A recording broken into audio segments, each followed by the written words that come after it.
നമ്മുടെ മലയാളത്തിൻ്റെ മഹാനടൻ നന്മ മാത്രം വിചാരിച്ച് കേരളത്തിൽ ഏറ്റവും മാതൃകാപരമായി പൂർത്തിയാക്കിയ ഒരു പരിപാടി കാണാൻ വേണ്ടി പോകുന്നു. അദ്ദേഹം ഗവൺമെൻറ്റിനെ അറിയിച്ചില്ല, രാഷ്ട്രീയ പാർട്ടികളെ അറിയിച്ചില്ല, ആരോടും ഡിസ്കസ് ചെയ്തിട്ട് പോയതല്ല. അദ്ദേഹത്തിന് സ്വന്തമായി പോകണം തോന്നി. സ്വാഭാവികമല്ലേ ഇത്? അങ്ങനെ ഒരുപാട് ആളുകൾ ചെന്നല്ലോ അവിടെ. എന്തിനാണ് അത് വിവാദമാക്കിയത്?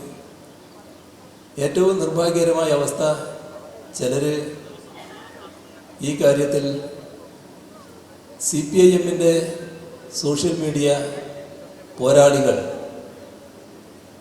വലിയ തോതിൽ മമ്മൂട്ടിയെ ആക്രമിച്ചു എന്ന വാർത്തയാണ്. CPIMൻ്റെ ഈ സോഷ്യൽ മീഡിയ രംഗത്ത് ഇടപെടുന്നവർക്ക് മമ്മൂട്ടിയെ തിരിച്ചറിയാൻ കഴിയാത്ത കാലമായോ? മമ്മൂട്ടി ആരാണെന്ന് മനസ്സിലാക്കാൻ പറ്റാത്ത അവസ്ഥ വന്നു. പക്ഷേ സോഷ്യൽ മീഡിയയിൽ പലതരത്തിലുള്ള അഭിപ്രായങ്ങൾ പലപ്പോഴും വരാറുണ്ട് എന്നത് നമുക്ക് ഏവർക്കും അറിയാം. ഏതായാലും കേരളത്തിൻ്റെ മലയാളത്തിൻ്റെ മഹാനടന് അത്തരത്തിലൊരു പ്രചരണത്തിൻ്റെ ഭാഗമായി മനസ്സിന് വിഷമമോ പ്രയാസമോ ഉണ്ടായിട്ടുണ്ടെങ്കിൽ, പ്രത്യേകിച്ച് CPIMൻ്റെ ഏതെങ്കിലും ആളുകൾക്ക് അതിൽ ബന്ധമുണ്ട് എന്ന് കരുതുന്നുണ്ടെങ്കിൽ,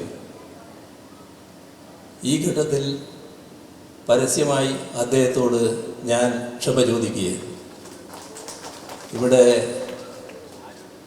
അത്തരത്തിൽ അദ്ദേഹത്തെ അപമാനിക്കുക എന്നത് നടക്കാൻ പാടില്ലാത്തൊരു കാര്യമായിരുന്നു. പക്ഷേ സോഷ്യൽ മീഡിയ ആരുടെയും നിയന്ത്രണത്തിലല്ല.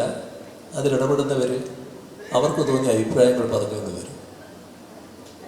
മമ്മൂട്ടിയെ പോലുള്ള ഒരു മഹാനടനെ മനസ്സിലാക്കാൻ കഴിയണമായിരുന്നു എന്നത് മാത്രമേ ആ കൂട്ടത്തിൽ പറയാനുള്ളൂ.